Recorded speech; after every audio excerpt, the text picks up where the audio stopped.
Okay, so tonight's session is going to be featuring relationship cycles, what's involved in relationship cycles.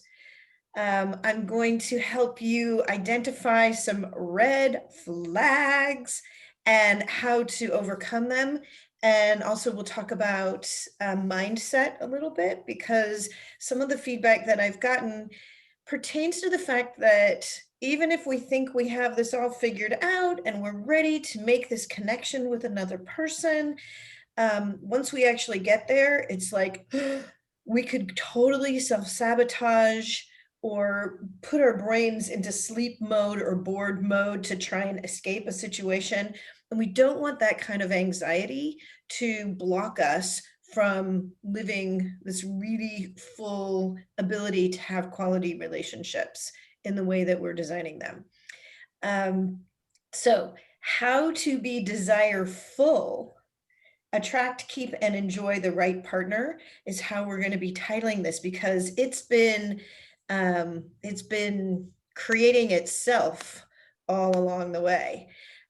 So tonight we also have Cheryl Bigman, who is an amazing and in high demand photographer, both for people, families, life celebrations, and the most exotic animals show up because they want to be caught by Cheryl from all over the world. I mean, seriously, I got goosebumps saying it because I've seen how she creates an image that tells an entire story.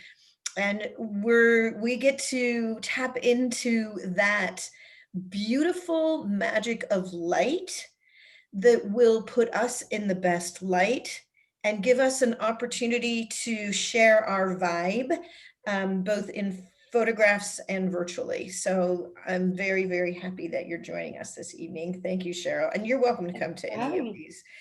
It's been a super robust program so far. I wonder if any of you would like to give a couple of the highlights that you've taken either from our first evening or last night. Okay.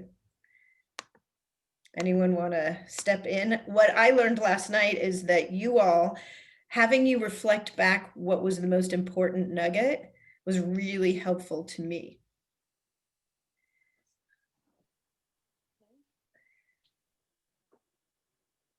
I really liked her little, what do you call it, practice last night, of how to, be grounding yourself. Yep, I agree.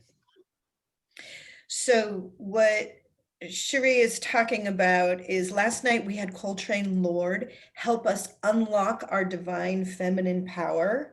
And one of the things that she helps us do is realize that we can pull our energy right from the pelvic floor. And I'm so glad that she shared this exercise with us, because I was going to beg it from her, because any topic that includes the word blueberry from now on makes me think of this. So this is the inside joke, is about a blueberry. I bought some at the grocery store today. What? I bought some at the grocery store today. Okay, I've been a fitness instructor for decades, and never have I been able to quickly get into the same kind of alignment as with this little exercise. It was just sometimes when you hear something a little bit differently, you respond to it differently. And typically in an exercise class, or your mom would be like up your back to be like, sit up straight, or chest out, shoulders back, right? Or crown of your head is up, tailbone is back. And we're all given these visualizations to try, and literally what we're trying to do is align our bones and our organs up to allow for free flowing circulation and movement and breath and all of that. So Coltrane has this magic tweak to that story by allowing you to relax into your body all the way into your pelvic floor. And then she says, imagine that you're reaching out with your pelvic floor. I mean, help me out if you guys have a better way of describing this. Right. And reach for a blueberry and pick it up. And I'm like, oh, pick it up to your heart. I'm like, oh, that did it. So from now on, blueberries are the inside joke. And it's not actually a joke, it's a really great tool.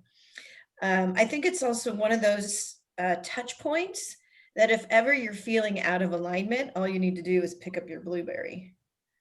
And it's an internal alignment, which is what I like so much about it. What else from you guys? I thought it was helpful to hear Coltrane's observations when people describe themselves, because she picked up on some things that may come out unknowingly, or at least that's not what you want to be putting out, or it may be what you want to put out. But I thought that was very fascinating and helpful. So she was asking us the question of share your personas with me. And I thought it was magnificently impressive that she had all of us share our personas, and then she cycled back to each of us. She read the cadence that we spoke them in, the confidence in some, were we feeling reserved in our voice when we said some of our personas? And then she did this whole analysis on them based on the elements. And she assigned us, fire, water, earth, vines, plants, to give us a visualization of what we're representing and what could be the pitfall if we go too far with that, or how to sink in, to be present in who we are, because that's what we're going to want when we're connecting with someone else. We're going to create that stability to let go of the world around us so that we can connect directly without all of the other stuff getting in the way. And also embodying all of the personas, who we truly are, so that we're in alignment and it doesn't feel like we're hiding something. I totally agree. Super, super empowering. Anything else? Okay. So on the first session, we had also talked about clearly identifying who we are, who we want to bring in, and some really large goals of how we would like to define those people. I would like to take that a little bit further today. And Cheryl, I'm going to ask you, you wanted to make this a conversation, is that right? Or do you have a presentation, or both? Michelle, you're cutting out a little bit. Are you talking to me? Yes, I'm talking to you. Do you have a presentation? Oh, sorry. Or you were intending this to be a conversation? No, I don't have a presentation. Okay, we're going to make it a just let you conversation. ask away whatever you'd like to know. Okay, got it. All right, so I'm going to go ahead and share my screen. I'm going to give a little bit of. We've got a delay. She keeps freezing up, doesn't she? I don't know what to do about that. I know that it's not. It's kind of fading in and out, but. Okay, so I don't know, do I speak slowly? What do I do about that? Cheryl, maybe I should let you take the lead and ask some questions while my internet is catching up. Okay. Okay. Well, I know when we first talked about doing this, we kind of, can you hear me? Yes. Yes, we can hear you. Okay, good. We were talking a lot about online dating and what kind of pictures people want to put on their profiles. And being in that world myself right now and being a photographer kind of puts me in an interesting situation because I'm so visual that the pictures are the first thing that speak to me. But I think we just kind of look for pictures on our phone or whatever that we think look okay. but may not actually come across in the way that we want people to feel when they see our picture. What we were going to talk about today is in that way that's authentic. A pretty picture that was done in a studio with makeup and all of that. I mean, that's important, but it may not be you. Not everybody wears makeup every day. I often think, you know, how would I feel if I was meeting someone who I only saw their pictures of on their online dating profile, and when I got there, they didn't look anything like their pictures. It's kind of off-putting. So you kind of have to find that balance between what's authentic and obviously what looks good. And that's where your photographer comes in, because it's so important, whoever is taking your picture, whether it's a professional or your friend, it has to be somebody that you feel comfortable being your authentic self with, because if it isn't, then your pictures aren't going to come across like you. Michelle can vouch for this. Yes. We can also talk about that, because when I ventured into this arena, and boy, I resisted with heels in deep. I did not want to do online dating. I thought it was just going to be precarious and dangerous and not for me. But I just didn't know what it was. So the fear of the unknown was part of it. And so I realized that, you know, putting the right image out there would be the right way to go. So I begged Cheryl to do a photo shoot with me. And I had our rock star stylist and hairdresser, who you will meet next week, come and help. So literally, I had the best support possible. So that was in my favor. I also didn't fit into any of my clothes. So Cheryl was super helpful. I was not really date ready or photo ready, but it was just like, all right, we'll just zip it up as much as we possibly can. And that's going to be good enough, because we're not going to see the back. And so, you know, was I representing who I authentically was? The clothes fit now, but I was just in a rough spot right there. So again, Cheryl was able to put me at ease enough and then give me a mantra. And then the positioning was key, totally key. And Cheryl is like the mistress of light, of seeing light in a different way. And she would like put her hands out. And so you can tell us what you're doing when you're doing that. Yeah, this thing. Yeah. So you don't even realize you're doing it. I know, it's automatic. Well, there's obviously some things you can do light-wise that make your pictures the most flattering. So let's talk about light, and then let's talk about environment and outfit or makeup or hair. Like and mood and the stance. I just named too many things. So, okay, let's start with light. All right. Well, even before we go there, should you hire a professional photographer for these kinds of pictures, and a makeup artist and a hair and all of that? And it's really personal choice, but if you're scrolling through thousands of profiles, obviously certain ones are going to stand out, and it's usually the ones that look really professional. So whether you're doing iPhone pictures or professional pictures, there are some little tips and tricks that will help you out.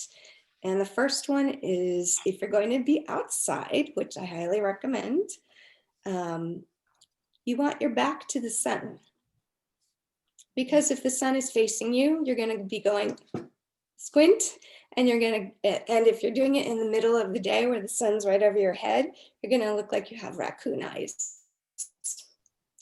So I always try and do portrait sessions a couple of hours before sunset, like between an hour and 2 hours before sunset, with the photographer facing the sun and the person being photographed with their back to the sun. What that does is it gives you hair light, backlight. If you have a photographer that has a decent camera that can zoom, then zooming all the way out and standing far back from your photographer will blur the background and cause the person to look at you versus the environment. Just a little portrait trick. Wow. I always recommend that you have at least 2 or 3 outfits that show different sides of you. So if you like to dress up, bring a dressy outfit. If you don't, bring a couple of more casual but nice outfits. If you're into sports, maybe you play tennis, maybe bring a tennis outfit and we'll go bang some balls around the court and get some action shots. You want to show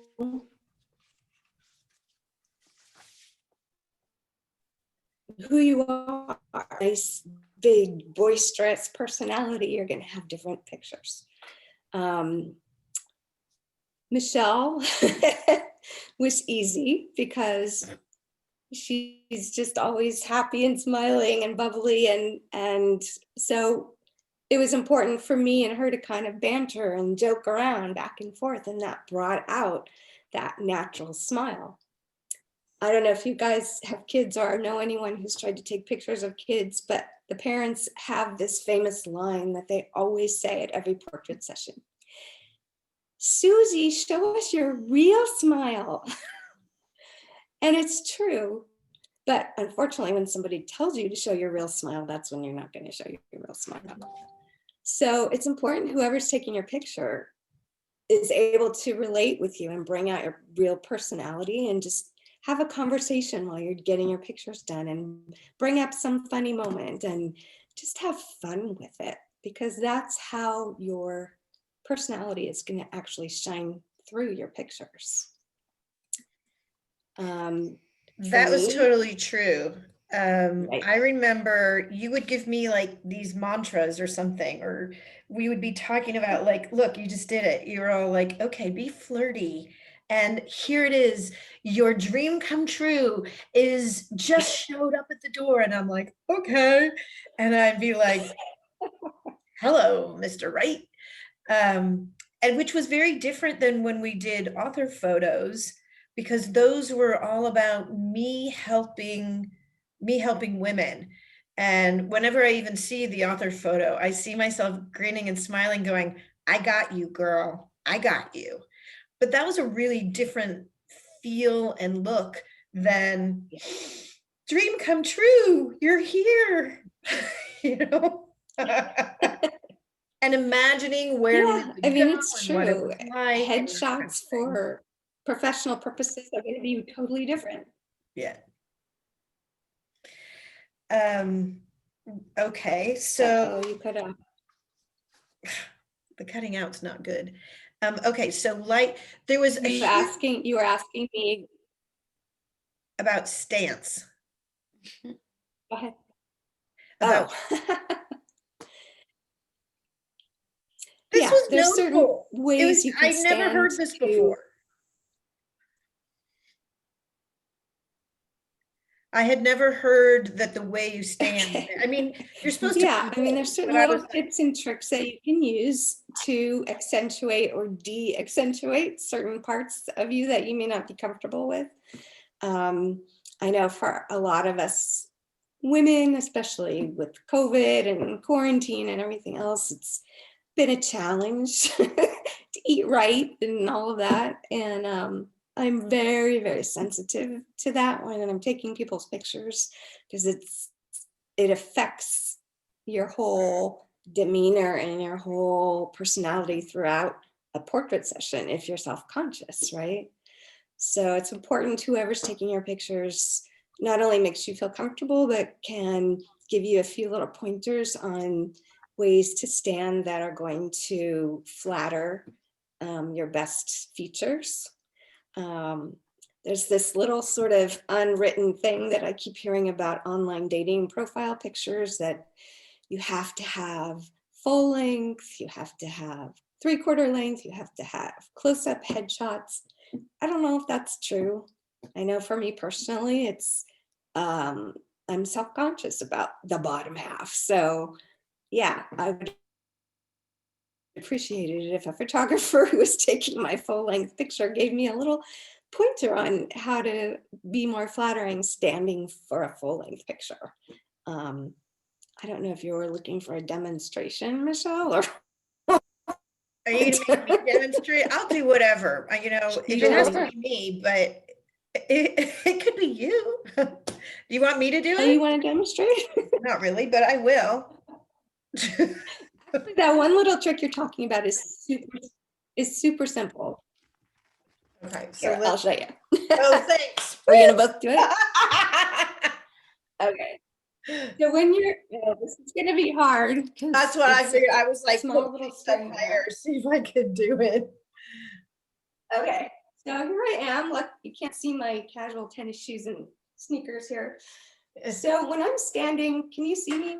Can you see Yes. my bottom half much? I'll scoot back as far as I can. So when you're just standing normally, this is my widest part, and it's the part I'm most self-conscious about. So if I just take 1 foot forward and I shift all my weight to my back leg, all of a sudden, this becomes much slimmer. Can you guys see that? Yes. Yeah. And it's such a simple little thing versus standing like this. Right? So that was what Michelle was talking about. Just simple little tricks like that.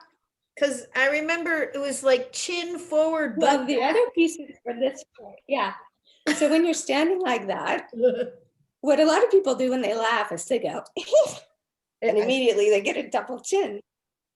So You what I always tell people is this move is your going to chin sound really forward. awkward, Right. but yeah, just poke your chin forward a little bit. Yeah. And even on a Zoom call, if you're meeting somebody over Zoom, I actually have my computer up on all these magazines versus like this, looking down. Right. Because it's a better look when you're looking a little bit up at your screen versus people looking up your nose. So it's just, that's it right there. I don't know what call I was on the other day, but everybody's nasal canals. It was like there was a whole septum study going on, and I'm like, really? So that is key, because it's really not anyone's best feature. You're like, ooh, did you see the guy with the nostrils? So that's a good one.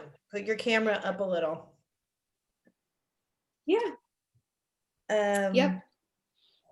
Well, it's the same thing we do with our cell phones. We always want to take a picture from up higher than we do. Exactly. We always tell people, raise the phone up. Yeah, and when you look up, it also Gets rid of causes your eyes to open nice and big. Yeah. So that's my big posing trick. It's a good one. And since you taught it to me, I have now seen other people do it. And I'm like, oh, ooh, interesting. It's like a secret handshake. Now all of Yeah, you know. exactly. Okay, we were talking about, do you want to talk about environment? You were saying outside a couple hours before sunset, because then we're not squinting. Yep. But what about I think environment? outside is just the environment. So again, it depends on what's your personality. Are you an outdoorsy person? Or are you more of someone that likes to hang out in downtown somewhere?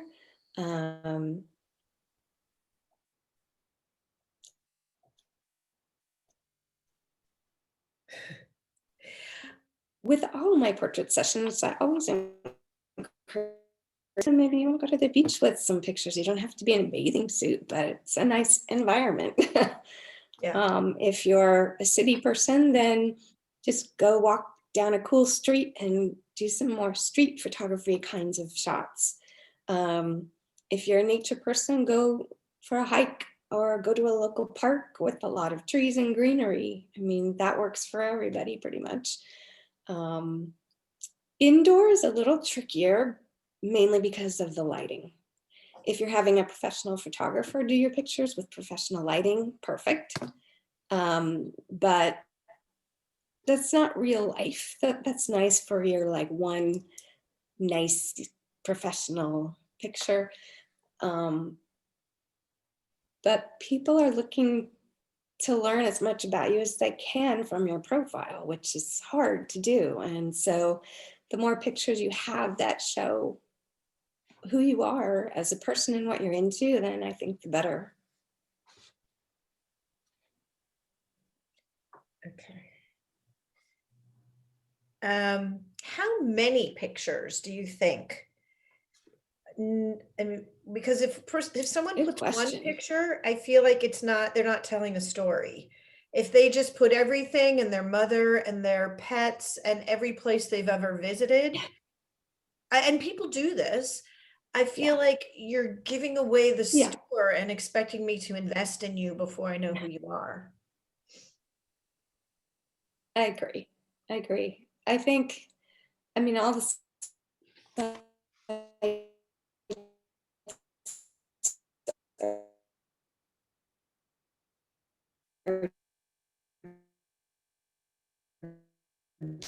different. 10 or less is plenty. Just, I'm not a huge fan of seeing people's pictures with a whole big group of their friends because sometimes it's hard to figure out which one is them. Also not a big fan of the sunglasses shots. One may be okay. Or the driving in the car, you know, or the driving in the car. The guys who take the selfies in the mirrors of their gym. The bathroom. The bathroom shots are the worst. Horrible. And they do it all the time. I know. They do. I personally They feel hold their phone down here and like look down and take a selfie. That one to me seems like they're asking for something as if they saw us while they were looking down. That's what it feels like to me. The other one is if somebody's still in bed taking a selfie with one hand and who knows what their other hand. We're not getting what you're saying. I don't know what to do about it. I could try changing rooms, but then of course the lighting can be different. Yeah. And I don't, the other thing I think is just by you taking the time to have some nice pictures in your profile shows you care enough to want to meet somebody versus a couple of quick iPhone shots in the car or in the bathroom. Yeah, anyone who's not willing to get out of bed for a photo shoot probably is not going to be that fun on a date. Okay, so Michael.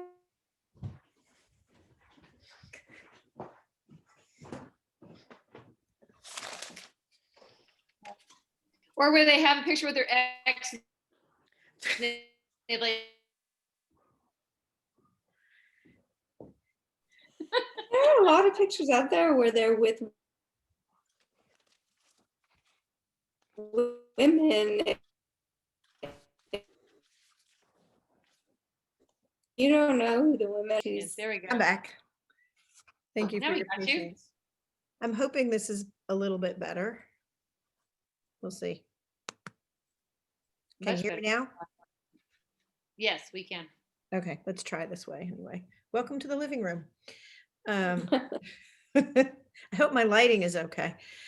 I think where I was at anyway was anyone with pictures. We were talking about sunglasses. I feel like they're hiding behind something. Hat, they're hiding.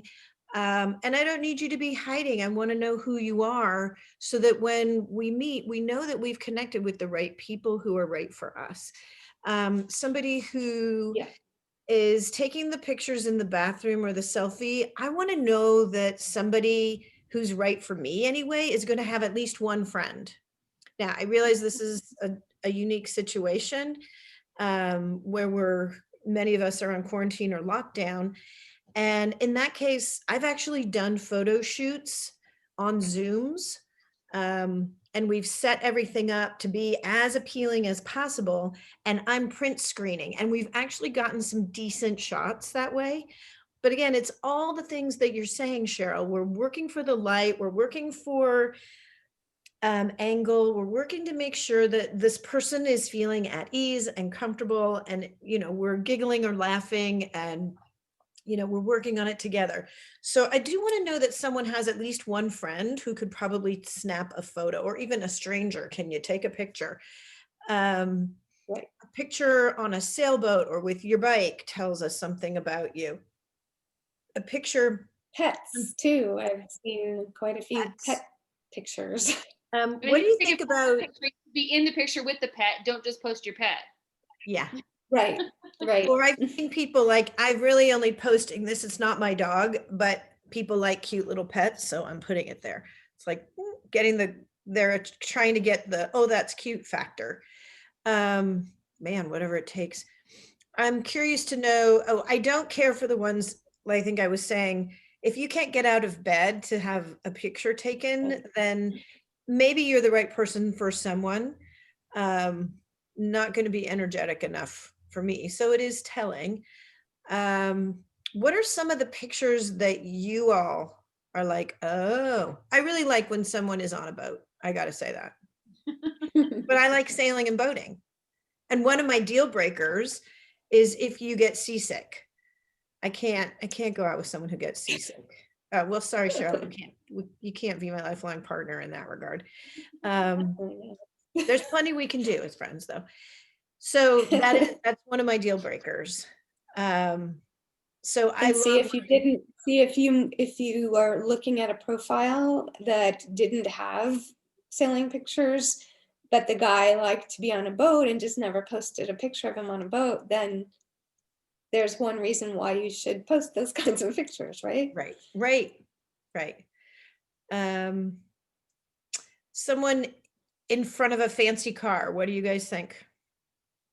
That doesn't do anything for me. I like it to Showing be off. authentic. What bothers me is people wear hats and sunglasses or next to dogs or cars or pets or whoever that aren't theirs. That's just baloney. I like. So tell me how you guys feel about including kids in pictures on profiles. That's a huge controversy. No, I don't ever do it. But my kids have never even met people I dated until things are. I mean, first of all, my kids are grown now, but I would never introduce my children to anyone unless it was serious, because I just don't feel it's appropriate. I agree totally. But a lot of profiles do have them. Right. I think their philosophy. I disclosed that I had kids, but Right. not pictures. Yeah, I would disclose I have kids without pictures of them, because I'm not selling the children. What do you think about being in a big group of people? I know you had said something to this, Cheryl, but how do you say I have a large group of friends without, putting the black bar over their face so that you can see the one without the black bars who we're looking at? How do you say I have a bunch of friends? I travel in packs. Because people do.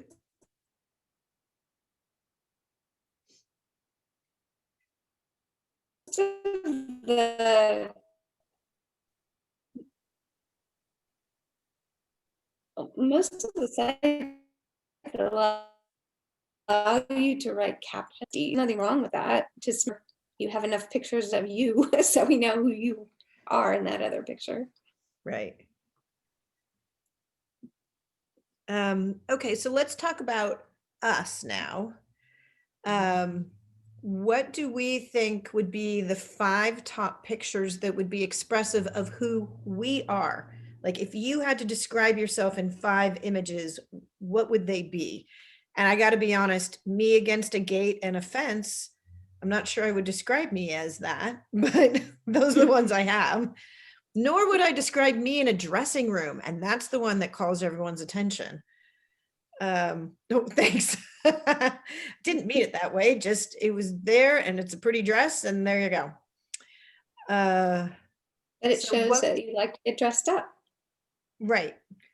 But I think the ones where we're in the park and we're getting ready for a celebration, those would be more of what I use, but I get more response from the dressing room ones. Whatever. So, Because those were professional, and it's okay to have a mix. It's Yeah. probably good to have a mix of professional, because so they can see, you know, a nice finished picture, but also doing what you do normally. and you know, that's just where it. you- No makeup, Yeah. my hair's not Yeah. done, and here's a crazy dress that I didn't buy. I should probably get in that dress. So let's each come up with 5 images that would tell our story. And I know not all of us on this recording are looking for those images for an online profile, but telling your story in 5 images is a really interesting way to tell your story. So let's come up with a description of 5 images. So this would be like when you're storyboarding, and we'll do a vision board. So we might include even sketches of what this might look like. So 5 images that you feel would represent you to invite the person in who you would like to have as a partner in your life.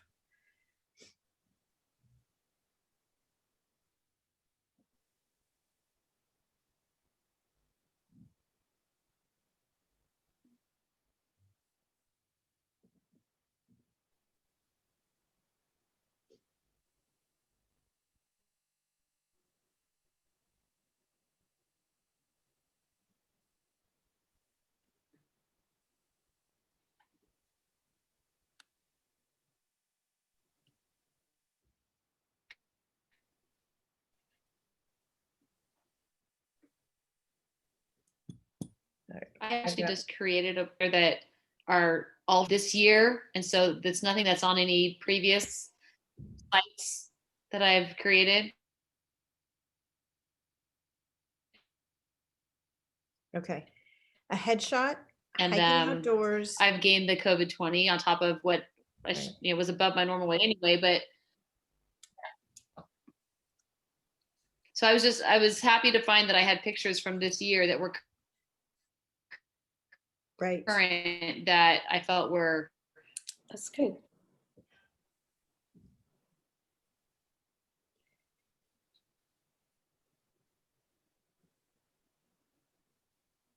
Okay, so our list could include a headshot, hiking outdoors, having cocktails, traveling. How would you express traveling? Like running through an airport? I would take a picture. I would use a No, picture somewhere definitely that I not. had traveled to. It depends on what's behind you. They can tell if you're somewhere international, depending on what your background is. Yeah. Right. Good. So landmarks of where you might want to travel.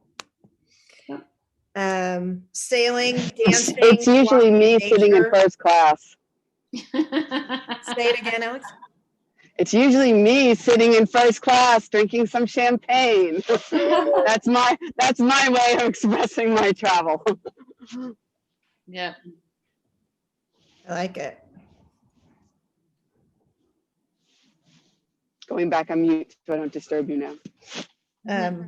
Awesome.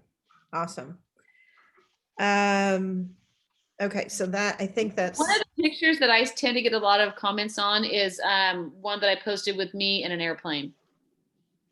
I have my pilot's license. Oh, that's awesome. Response. Yeah, I get a lot of response on me with the plane. I'm sure.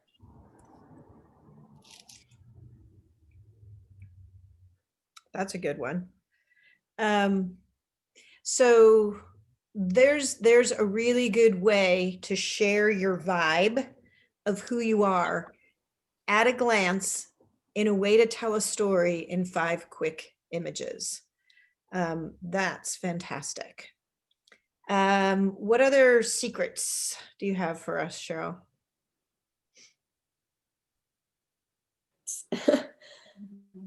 I think it's a good idea to just have fun and get creative with pictures, especially if you're going to have professional ones done.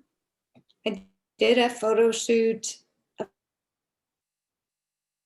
someone who was an artist not too long ago. And I'm sorry, someone who was what? Oh, an artist.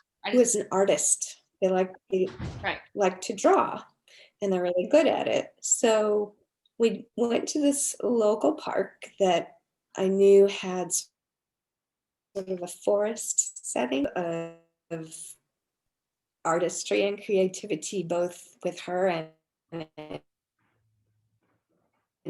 we took some really creative shots of her just doing her thing and maybe pausing for a minute and just looking at the surroundings. And I don't know, it just was a fun way to kind of create the story around what she loves to do. So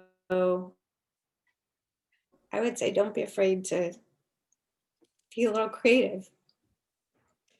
Cheryl, will you The reason I share? put those pictures for the 5 images. Yeah. Oops. No, Sonia had the a reason I question picked or those some 5 comment. images is because those go to my deal breakers. So I want someone who is willing to go outside and be an adventurer. I want someone who's willing to make cocktails. Like that part is not the deal breaker, but like someone who wants to share things. Then I travel a lot, or I used to travel a lot. Not necessarily this year. Right.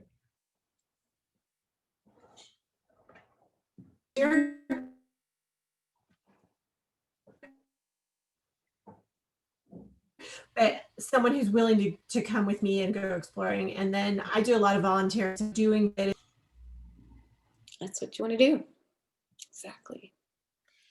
Cheryl, what are some of the ridiculous or really silly, fun, creative places you've brought people to do photo shoots? I know we went to several parks. We brought the dog.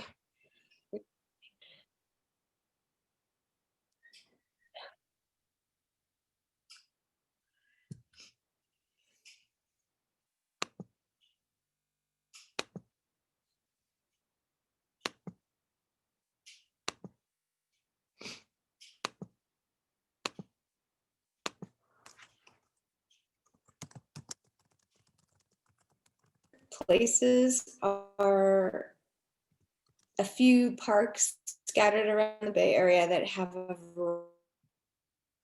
variety within one spot, because it makes it easy to do a photo shoot that way.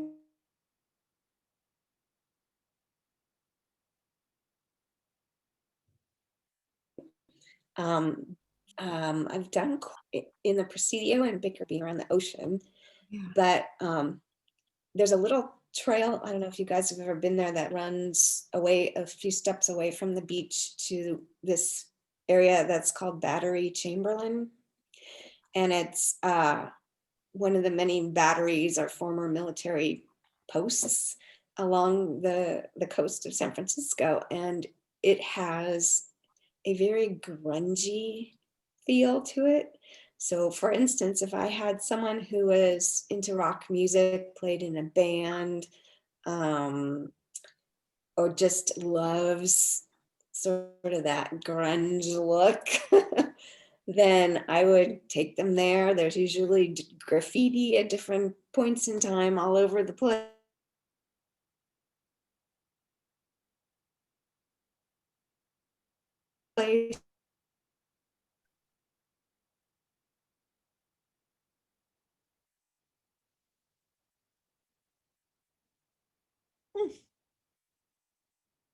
As well.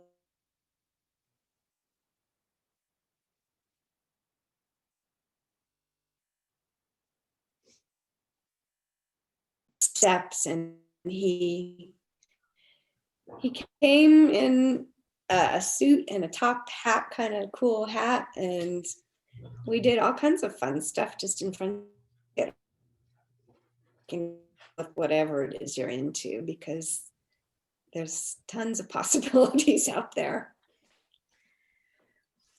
Let's see if this is going to work. I'm back. Oh, God. Oh, Well, Cheryl, you've totally saved this one because my internet has not been supporting. So thank you. no problem. You're awesome. By the way, speaking of lighting, I meant to ask all of you what I'm looking like right now, because I'm trying a new ring light. And I've shut off all the ambient light in the room, so all it is the ring light. What does it look like to you guys? I think good. you look clear, whereas I think I look Oh, grainy. good. And in my office, I have 3 sides of windows, as you know. But I feel like I'm totally subjected to the whatever time of day it is I'm recording. I'm Do gonna you try have something real quick. Hold on. any Yeah. suggestions for The me? window light is awesome during the day, if you can position yourself right next to a window and kind of be not facing maybe directly the window, but a little bit angled to the window. It's very flattering light. Where people get hung up is they have all their overhead lights on in the room, and it's like the midday sun. It doesn't flatter as much as a directional kind of light would from either a window or a ring light or something. I have my ring light kind of at a 45-degree angle up here. It's a pretty big one, but if you guys don't have a ring light and you are going to be doing online dating with Zoom or whatever, it's worth getting. Many of them are not that. Techniques that us photographers use. This one's not one we would use for professional pictures, but for Zoom, it's cheap and it puts a good amount of light out. Great. So Cherie, what did you change in your image? Did you turn the overhead light on? I went from sitting on a bar stool to sitting on a kitchen chair, so it made a difference of about that much in height. Yeah, it looks good. One of the things I was at the bar. Anyway. Right. A couple of things logistically that I've also heard is that people tend to like tall people. So, you know, if I'm down here, I look small, like I'm like, but if I'm putting the screen up kind of close to the top of my head. Are you there? Oh, am I freezing again? I'm sorry. So again. Yes, you are. All right. So you want your head close to the top and you want your shoulders to be seen. Because it gives you. What if you're not tall? Move the screen. Look, now I'm short. Now I'm too tall. Oh my God. Yeah. The other day I'm on this call with a fellow. It was a professional call. And at the end of the call, he said, I just want to let you know, I spent the first 10 minutes of the call trying to figure out if you were wearing a shirt or not.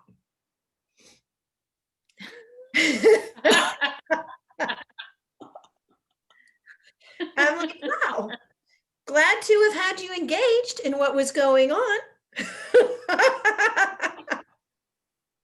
And how did this happen, Michelle? So I was wearing a shirt just to clear the air. And I really love, I have several tops that are mauve that are basically my skin tone. So I could see where he was wondering, because I guess my hair was covering where the sleeves were.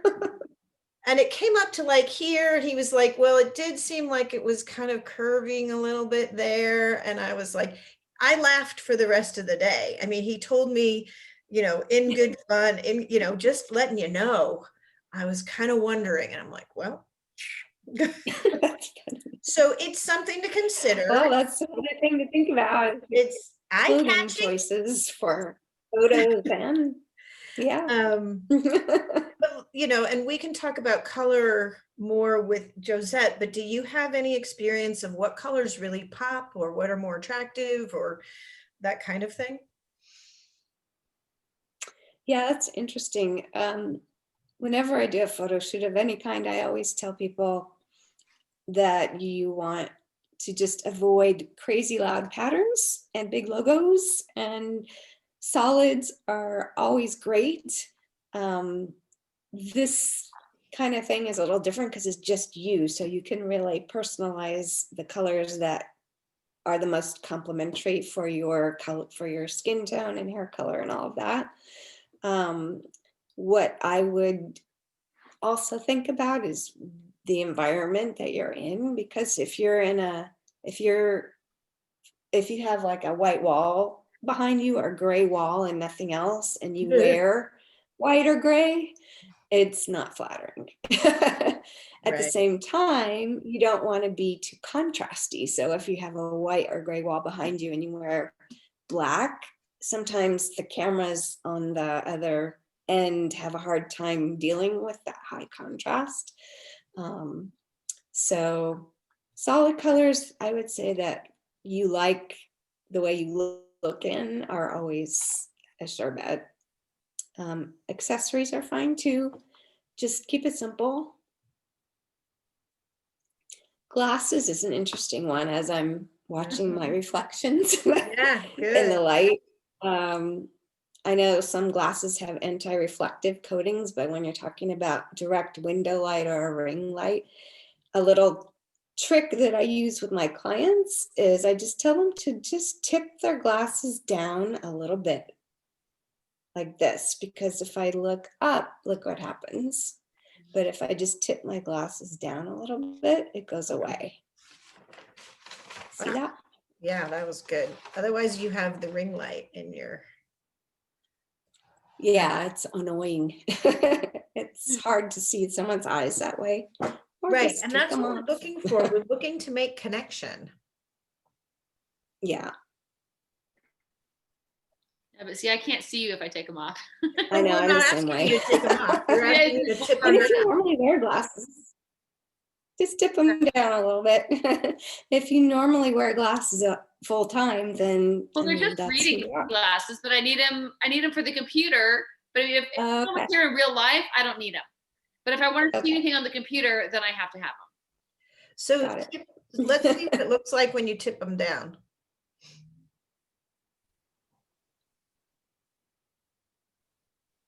Okay. And how about you, Cherie? Are they tipped down? That is. Yeah, Yeah, but when it they're up, I can see their reflection.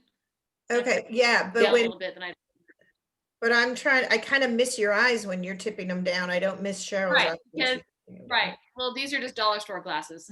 Okay.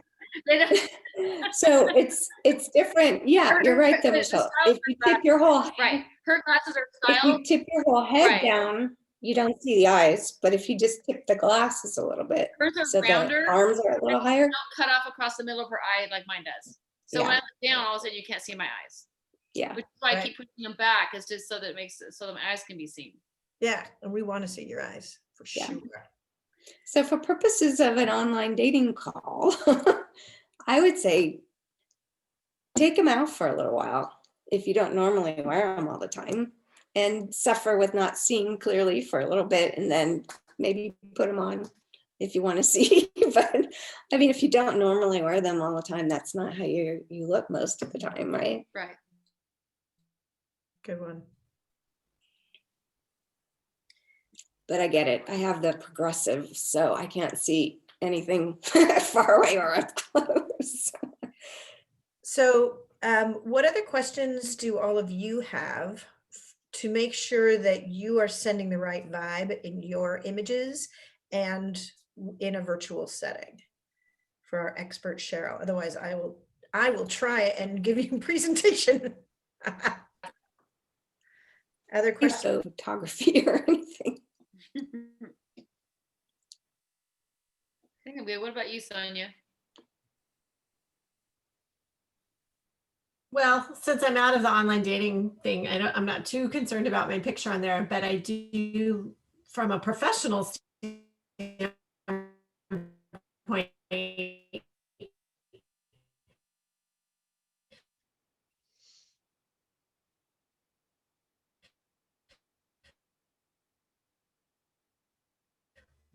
Purpose. And you. I remember the first thing I asked Michelle was, what do you want people to feel when they see that picture on your book, or whatever it is that you're doing? Right. Do you want them to feel like you're a trusted professional? Do you want them to feel like you're an approachable, friendly professional?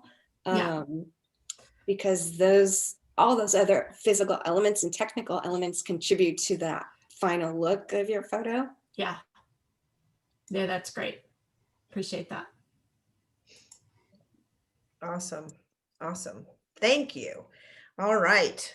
I'm going to try, and I'm going to try this again. And if you think of other questions, I'm sure Cheryl will be present for us. And Cheryl, you're welcome to join us any and all the way here. It's been quite an incredible ride. Thank you. And I'm sure everyone will agree with that. Let's see if that's going to work. Come on, baby. All right. Do you guys see the relationship cycle? Yes. Oh, good. Okay, here we go. We've been talking about, one of the things that we were talking about is finding someone who's at the right developmental stage as you. And if you get someone who's only looking for hookups and you're only looking for hookups, then it's a match. But if you're looking for hookups and they're looking for a long-term relationship, there's going to be, you're out of alignment.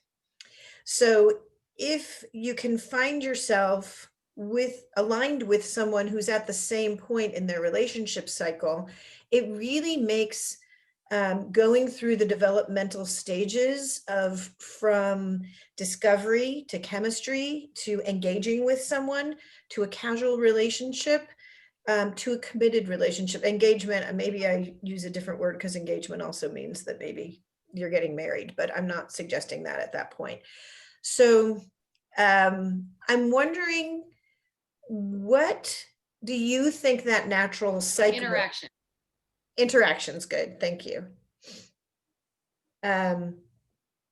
So what I'd like for you, each of you, to define what this relationship cycle is for you. Is it this, or would you adjust it somewhere or somehow? I'd say it's pretty realistic. Okay. So if you feel you're at the chemistry stage and your partner is ready to be at the committed relationship stage, what do you think happens in a relationship?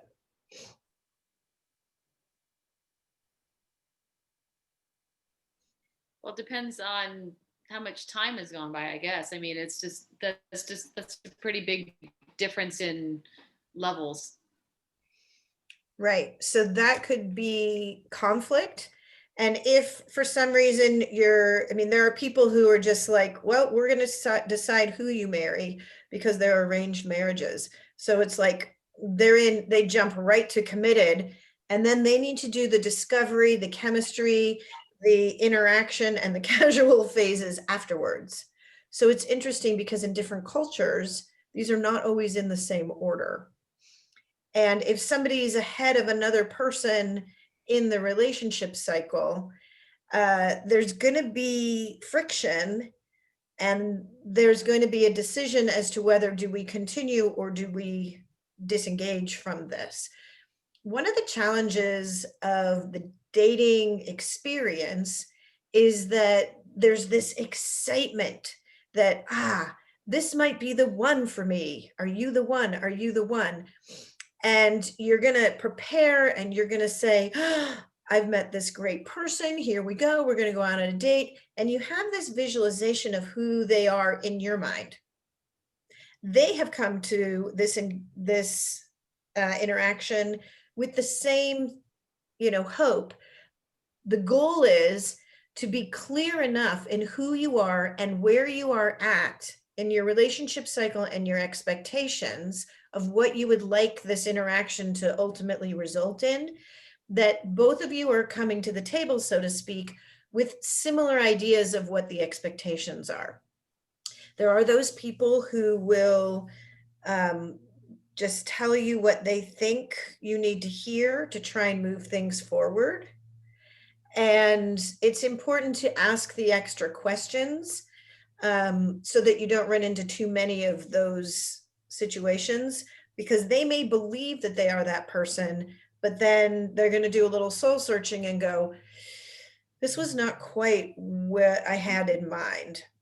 That does happen. I say you're getting closer on those because you've learned something from it. And it's always something that you want to, with each interaction, you want a takeaway of, you know, we had a good time, we had some fun, I found out something interesting. And you can make the dating process super exciting when you're approaching it with this sense of discovery. When we're able to meet in person, we can go into it with an opportunity of, I'm going to share a hobby of mine. Like a first date could be, you know, a new restaurant or seeing the city that you live in. When we first moved to San Francisco, I'm like, this is great. Who would like to come and explore the city with me? I will see it and you can be my date. So it took all the pressure of, are you my long-term commitment person who I'm going to, you know, be in a grave next to? It's too much responsibility at the beginning of an interaction. But make it fun and make it light. And as we're learning, be present without those fire sparks, without leaving our body, without juggling all of the other things that go on. Be present so that you can actually share a real experience with someone. And then you're moving through these stages of the relationship cycle together. I wanted to share a story with you. And I call this story, The Cat is a Cat. And I have a client, and this client was in a situation where she had been texting with a fellow, and she thought he was the one. And she was pressing him to say, I love you, because she wanted this to be what her truth was. And she wanted it to work. Now, the situation in reality is they live in different countries, and he did go so far as to tell her, come and meet me, come. And she's the mother of 2 children. She is a single parent. She is looking for a partner. And here she has met this person online, and she wants him to be the one for her. So we played this game, Choose Your Own Adventure. And you may remember the Choose Your Own Adventure series. It was a book series, and you'd read to a certain point in the story, and then it'd say, if you want the main character to do this and go hiking, or if you want them to open the box, go to page 24. If you don't want them to go open the box, but you want them to run down the hall or whatever it is, go to page 36. And so you kind of got to choose your own adventure in the story. Here's the way this played out with my client. And she's given me permission to share this story. I said, choose the best outcome based on the circumstance. And I said, okay, choose your own adventure. He's invited you to come visit him. She lives in England, he lives in America. You both choose when this is going to be. You're very excited. You get your luggage. You might go shopping and buy some new outfits, and you're feeling good about yourself.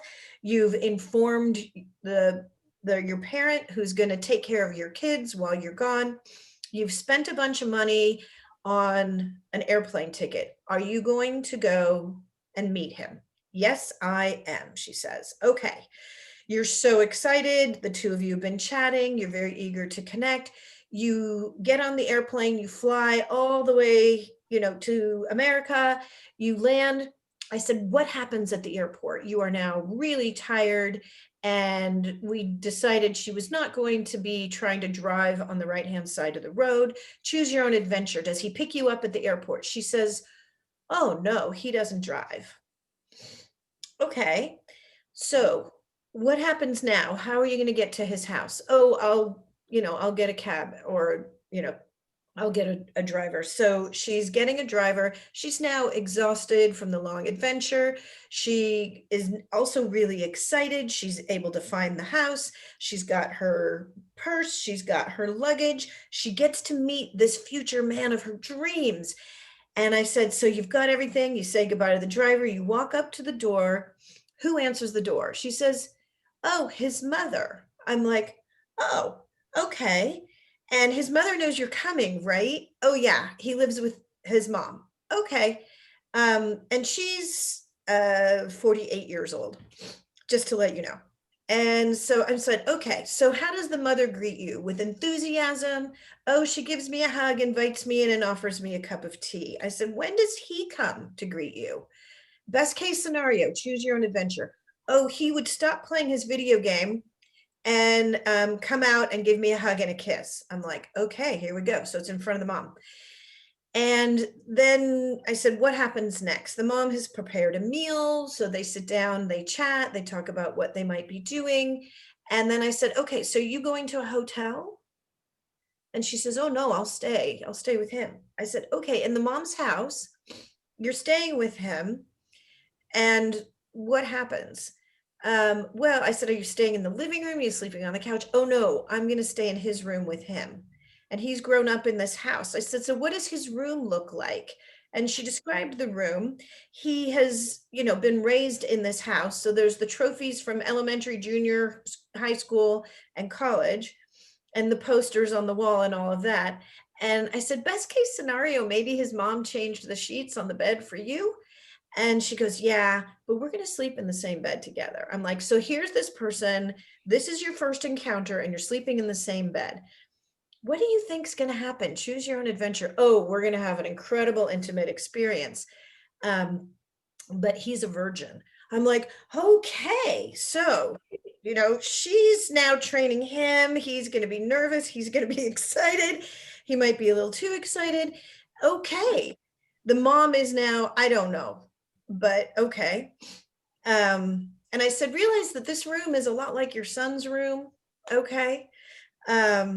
So they have this experience. And I said, in the morning, maybe you have that experience again. And then what happens? Do you guys go out for breakfast? Oh no, I guess his mom will make breakfast for us. Whew, okay. Mom's going to make breakfast. And then what are you going to do? Oh, well, I'll stand behind him while he plays video games, or he really likes horror movies. I said, okay, so then what? She said, oh, maybe we'll go see a horror film together. Do you like horror films? Absolutely not, but I'll do it because he likes it. I said, okay, choose your own adventure. How are you getting there? Oh, his mom will drive us. Okay, so mom takes you both, right? Drives you to the movie theater after she serves you breakfast. It kind of sounds kind of fun, I guess, but suddenly you have a mom again. And you're in the movie theater. You are scared out of your mind. And he is now totally primed for the first time in his life. He's had this whole new awakening. He's going to have his hands up your shirt or down. It's like, so you're totally turned on and scared out of your wits. She's like, that's the best case scenario. Huh. But she didn't play it all the way through. And sometimes it's really helpful to have an outside voice help you choose your own adventure. Then I went back to the topic of a cat is a cat. And the reality of the cat is a cat story is this. She has a kitten and she's had it for a year. I said, do you love the cat? She says, I love this cat. Do you think in any way, shape, or form the cat loves you? Yes, I think the cat loves me. I said, in any way, shape, or form, do you think the cat is suddenly going to become the man that you're dreaming of, who will change countries to find a house to live with you in and your children. He will drive your children to and from school or share that responsibility with you. He will help your kids do their homework. The two of you will make dinner and clean it up together, and you will plan vacations together. Well, you know, and he will go to work and help pay for this house. And then the two of you will live happily ever after.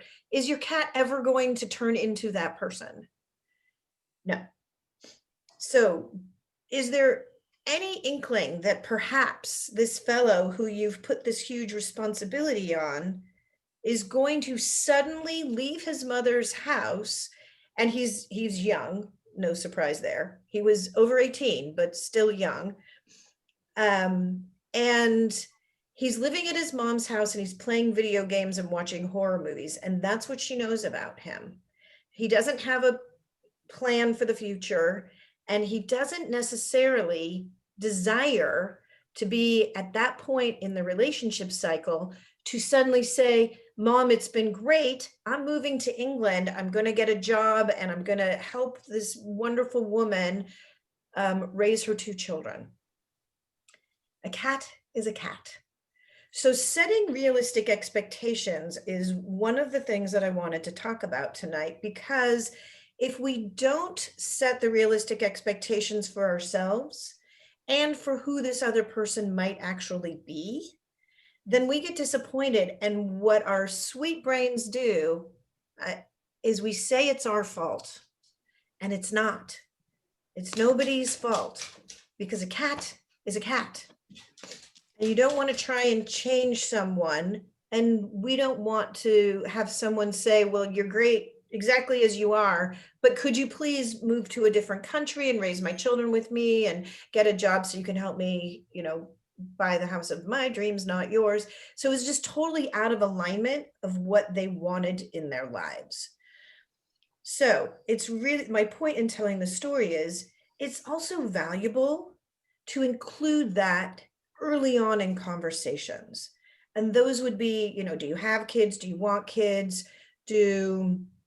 Are you a homebody? Do you want to travel? What is that travel looking like? Do you want to retire soon and live a life of a retired person where you have more time than more personal time than work time?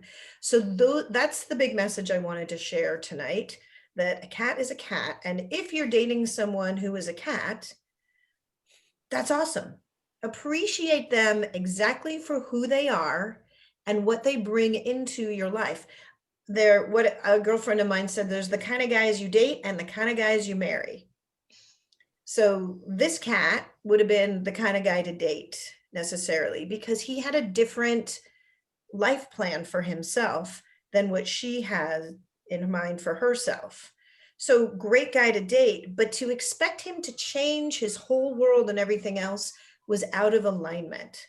And that's why I wanted to share that story with you tonight. So think about that when you're dating someone, and then you can also go, do I want to pursue this path?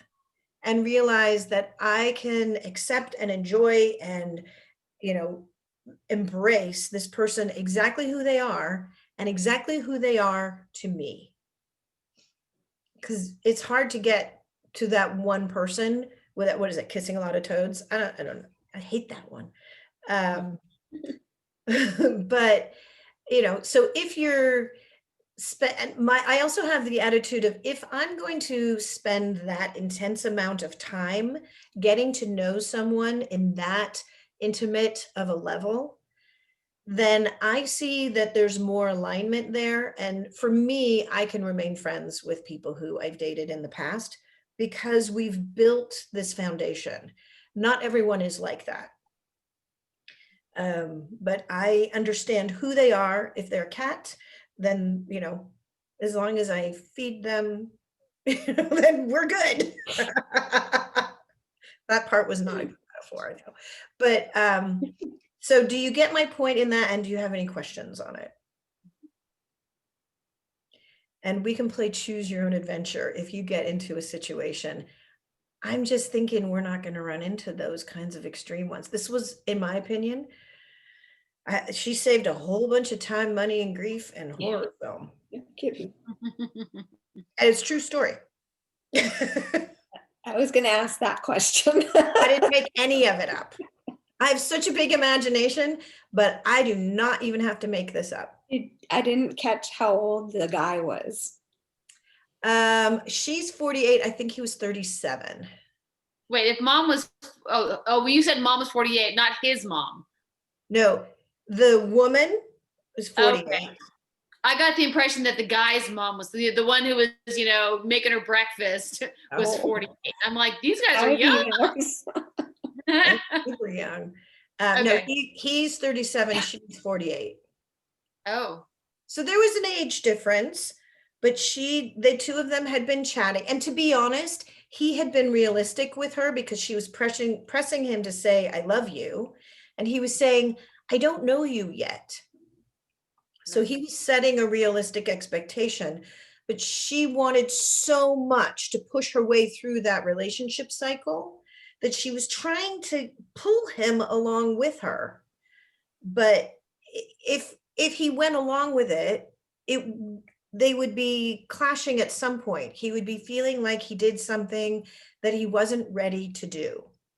And that's why it's so important to move gracefully through the stages from, meeting someone to finding that chemistry, to create those interactions so that you have shared life experiences and you've got the foundation to build on so that you can be into the mode of casually dating. And you don't want to press it too fast necessarily, depends on what's going on with you, to transition that into a committed relationship if that's where you see going.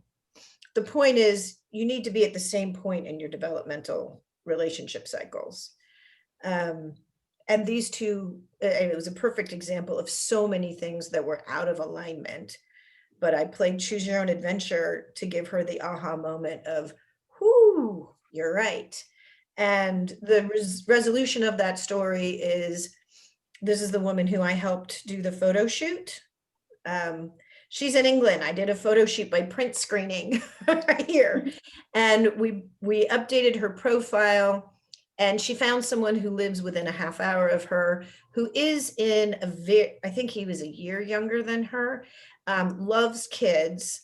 And so now they're dating in a more organic way, and they're spending time together, learning about one another and having these shared experiences. So it's much more in alignment. But she needed me to point that. Sometimes you need a friend to point that out to you. Yeah, everyone, you were all like, oh no. True story. Truth is stranger than fiction sometimes. Okay, so any other questions about stuff right here, right now? Your homework assignment, I'm going to leave you with, is Coltrane's assignment. Well, we have the one from our first night where we're going to be reevaluating our online profiles, if that's right for you, depending on who you are in this group. And if you would like to send it to me or anyone else in the group to get some insight, the editors should be asking themselves, if I knew nothing about this person, but I just read, I want someone smart, what does that mean? Because everyone thinks they're smart. Everyone thinks they're funny. Everyone thinks they're adventurous and well-traveled. So to give it additional support and description, just like we want the details in our images to talk about who we really are. So if you want to either share or send them to me, I can give suggestions. The assignment that Coltrane gave us was to take a saltwater bath and spend some time in front of the mirror, acknowledging and appreciating every part of who you are in your divine feminine. And her descriptions went to poetic. She said, lips, I love you. You speak and represent me. You kiss the people I love. You are the first entrance into nourishing my entire body. Lips, and she went on and on about lips. I feel the world through you. eyes. I see the people I love. I get to take in color and nature. I cry when I am in pain, and my tears may represent this salty earthiness, but it's also a way that I can grieve and it comforts me. So she went into extreme detail. I think I just went into some detail, but so your homework assignment is to goddess yourself. And I don't know how to ask for that to come back, but we'll keep it at that. We'll let you do that one on your own in your own way. Our next session is Tuesday, December 22nd. We have Sequoia Stafford joining us, relationship and intimacy coach. Are you desperate to love without fear or betrayal or loss? And she is the person you can ask anything to. Like, if you were kind of wondering, she knows. So I'm on Tuesday. 5 o'clock. I moved everybody to 5 o'clock except for Rosie. Let's see, I'll tell you, it's 5 o'clock unless otherwise appointed. A couple of people who access the muses needed to be earlier in the day. Okay. So 5 o'clock, and I will send a link out to each of you. So exciting, so exciting. So we have If you are, what, Alex? if you are taping these, how do we get a copy? Because I'll be in the air flying to Atlanta at that time. Okay, I will send them to you. I've got the first one. When I closed Coltrane's recording yesterday, it said recording failed. So it was a gorgeous day of technology not supporting me in ways that I couldn't have imagined. Fortunately, we have her coming back, already on the schedule. And I took that whole situation to be, when we're working on the law of attraction, what am I pushing away? Why am I pushing away? Or what is it that I'm doing that's repelling technology? So I'm bad technology, don't work for me in any way, because it was significant, the things that didn't work. And I used workarounds to make them happen.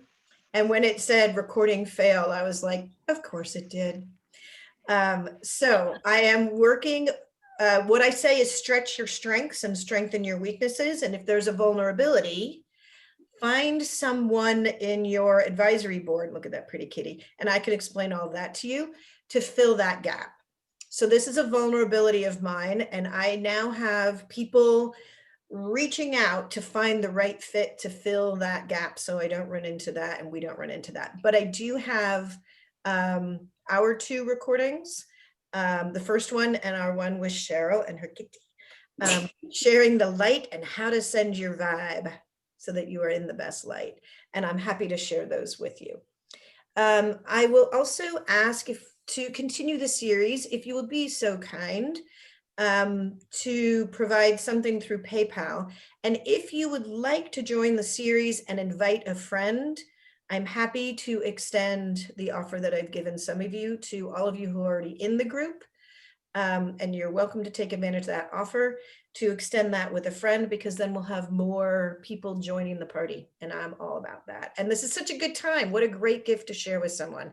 And they can have the recordings, and so they'll get the full benefit of the entire series. And if you do it soon, they can be part of the program live so we can interact.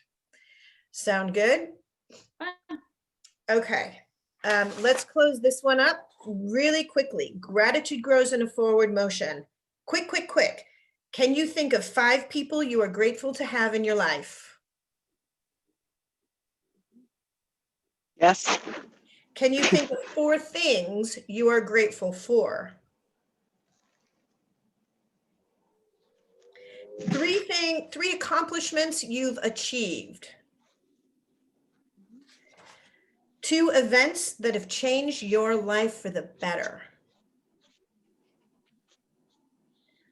one time that you've shared your money, time, talent, or energy selflessly with someone else. Awesome. Big hug, everyone. Mwah. If I don't talk to you before, see you on Tuesday at 5 o'clock Pacific time. Bye. Thank you, Michelle. Thank you. Thank Thank you you. so much, Cheryl, for No sharing the problem. light. Thank you, Carol. No problem.